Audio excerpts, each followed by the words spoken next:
আজকে আমরা আলোচনা করব একটি বিশেষ ভুতুড়ে ডান্সের ব্যাপারে, যার নাম জ্যাংবিটো এবং সেটি আফ্রিকা মহাদেশে অনুষ্ঠিত হয়। এবার আসি, এই জ্যাংবিটো ডান্সটা বেসিক্যালি আফ্রিকা মহাদেশের কোথায় কোথায় অনুষ্ঠিত হয়।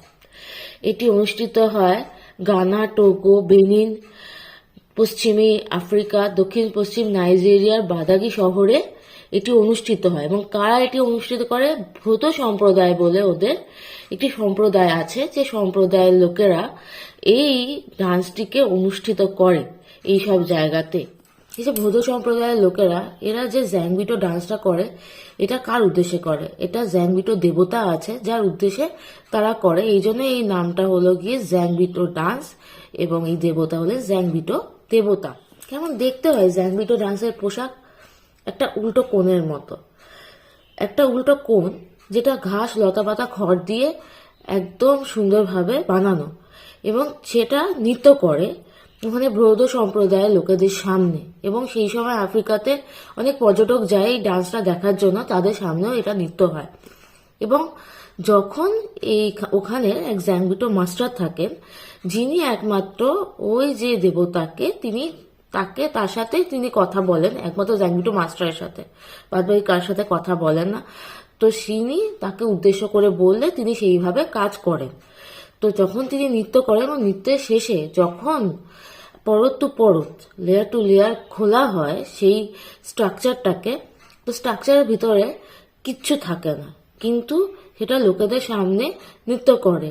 এটাই হলো এটা সবচেয়ে বড় রহস্যজনক। ভৌত সম্প্রদায়ের মানুষজন মানেন যে এই জ্যাংবিটো দেবতা রাত্রিবেলা এদের বিপদ আপদ থেকে রক্ষা করে, এই জন্য এদের আরেক নাম হলো গিয়ে রাত্রে নাইট গার্ড বা one kind of private police. এবং সকালবেলা এরা বেরিয়ে আসে ওই কোণওয়ালা স্ট্রাকচারে, এবং এসে পর্যটক, ওখানকার আদিবাসী এবং রিপোর্টারদের সামনে নৃত্য করে।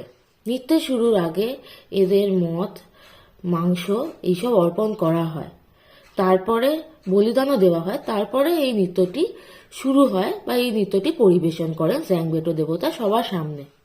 বর্তমানে আমরা জ্যাংবিটোকে যেভাবে জানি বা জানলাম, এর একটি ইতিহাস আছে এবং যেখান থেকে এর সূত্রপাত হয়েছে।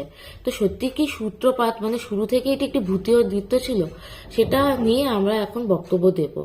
তো ইতিহাসে আছে যে আর্যাটাডো রাজপুতরা সেই সময় একটি পরিকল্পনা করেছিল। সেই সময় তাদের যে মানুষজন ছিল একটি ভয়ঙ্কর মহামারীর শিকার হয়েছিল, সম্ভবত স্মল পক্সে। তো তখন তারা ঠিক করে যে তারা পশ্চিম আফ্রিকার দিকে যাত্রা শুরু করবে, এবং তৎকালীন সময় যাত্রা মানে হলো গিয়ে খুব কঠিন যাত্রা, এবং সেই কঠিন যাত্রাকে সফল করার জন্য তারা এরকম উল্টো কোন টাইপের একটা স্ট্রাকচার তৈরি করেছিল, এবং সেই স্ট্রাকচারে ভেতরে থেকে তারা যাত্রা শুরু করেছিল। তো সেই স্ট্রাকচারটা কি দিয়ে তৈরি ছিল?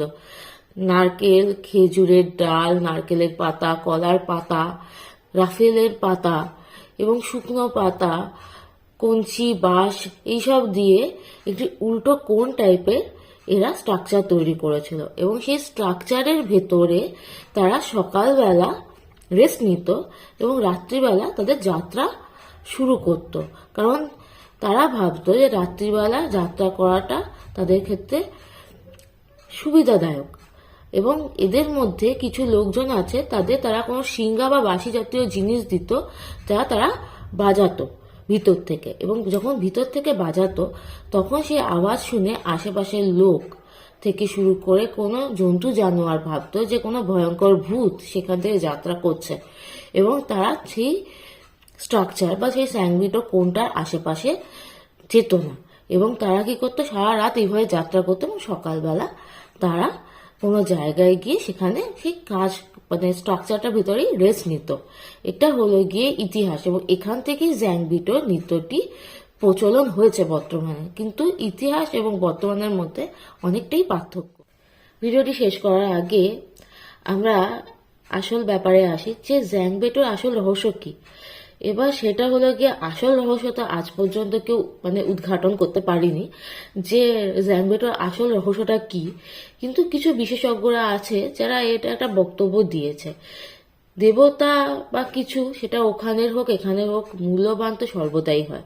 কিন্তু বিশেষজ্ঞদেরও কিছু মত আছে, তো সেই ব্যাপারটা নিয়ে আমরা আজকে বক্তব্য দেব। তো বিশেষজ্ঞদের মতে এটা একটি ইমোশনাল ইন্টেলিজেন্সি, কিংবা একটি বহুদিন ধরে প্র্যাকটিস করা শারীরিক কৌশল। শারীরিক কৌশল মানে আপনারা বিবেচনা করুন, যেরকম ক্যারাটে হয়, কুংফু হয়, শাওলিন হয়। যদি ভারতে চলে আসি তো কালারি পাট্টু, পাঞ্জাবের দিকে গাটকা, এই ধরনের শারীরিক কৌশল এখানে ভারতেও পারফর্ম করা হয়, যেটা বহু বছর ধরে ট্রেনিং এর ফলে মানুষ সেইটাতে একটা কি হয়, অভিজ্ঞতা অর্জন করে এবং সেটাকে খুব উৎকৃষ্টভাবে লোকেদের সামনে পারফর্ম করে। তো এটাও এরকম একটি ধরন, যেখানে যে একটা মানুষ সেটাকে পারফর্ম করে, কিন্তু এমন কৌশলে সেটাকে দেখানো হয় ম্যাজিকের মতো, যখন সেটা স্ট্রাকচার পার্ট বাই পার্ট খোলে তার ভেতরে কিছু থাকে না। এবং এটা তাদের একটা ইমোশনাল ইন্টেলিজেন্সিও বলতে পারেন এবং একটি বুদ্ধিমত্তাও বলতে পারেন। তারপরে আগে কেউ যদি জ্যাংবেটোর ব্যাপারে কিছু জানেন তো প্লিজ আমাকে জানাবেন।